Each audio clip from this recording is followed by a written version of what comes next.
Due riders stanno per effettuare le loro consegne, ma non sanno che saranno sottoposti al giudizio dello chef Scannafacciuolo. Siete pronti per... Consegne da incubo. Anche oggi lo chef si trova nella sua amata Sicilia, terra di colori, odori e soprattutto sapori. Ma concentriamoci sulla sfida. Ecco il primo rider. Salve, Salve. chef Scannafacciolo? Sì, io sono. Perfetto, una consegna per lei. Ok, poi all'acquetti metti da quella latata che tra poco cominciamo sto bello programma. No, se mi paga io sto lavorando, devo andare via. Sì, lo so, però mettiti là perché ti inchiattesso nella tigna e mi stai innorbando, no? Non ci vedo più dalle occhie, mettiti là con i tesamenti. Però veloce. L'attesa rende sempre nervoso lo chef. Per fortuna è arrivato anche il secondo rider. E da rispondi con gran dolore. Salve! Wow. Lei è lo chef Scannafacciuolo? Sì, sono io, dimmi. Sì, ho una consegna. Sì, mettiti là che tra poco dobbiamo iniziare il programma. In realtà se mi paga la consegna io andrei. Sì, ti pago dopo, anzi ti offro anche un caffè, ma ti accomodati là, sì. Wow.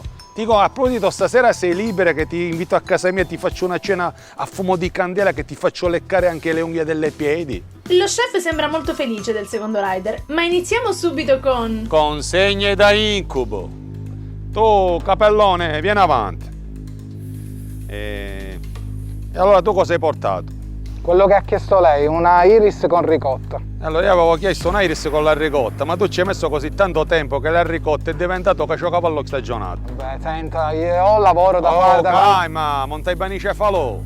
Ma poi ti dico, questa la chiami iris. È tutta scafazzata, ma ti ci sei assettato di in capo mentre venivi qua con me? No, probabilmente si è mossa durante il trasporto. Ma picchiere che la vai. Vabbè. Cortesemente, vatti a sedere. E battagliate se capite. Lo chef non è per niente soddisfatto. Vediamo come andrà col secondo rider. Puoi venire. E tu cosa hai portato? Una bella cassata siciliana. Ah, iniziamo col tempo di consegna. Ma come hai fatto così veloce? Il tempo di abbassare il telefono e già eri davanti ai miei occhi. Beh sì, siamo abituati a consegnare in tutta Italia con molta puntualità. O sentixi, cose inutili. E tu per arrivare a Aspra ti sei confonnuto. E ritorniamo a noi. Dico, la possiamo aprire? Certo. Wow, ma è bellissima, è ancora intatta. Ma durante la consegna mettete dentro la bambaggia? Sì, grazie, ti puoi accomodare se vuoi. Mi dispiace che sei vicino a quella cosa. C'è troppo bietta. E che è una cassata. È arrivato per lo chef il tempo di decidere chi dovrà essere il vincitore di... Consegne da incubo. Non sapevo che fosse una trasmissione, ero venuto solo per lavorare. Ma quando va in onda? Così la guardo. Carina questa trasmissione, beh non la conoscevo, quindi speriamo anche di aver fatto una buona impressione allo chef, speriamo.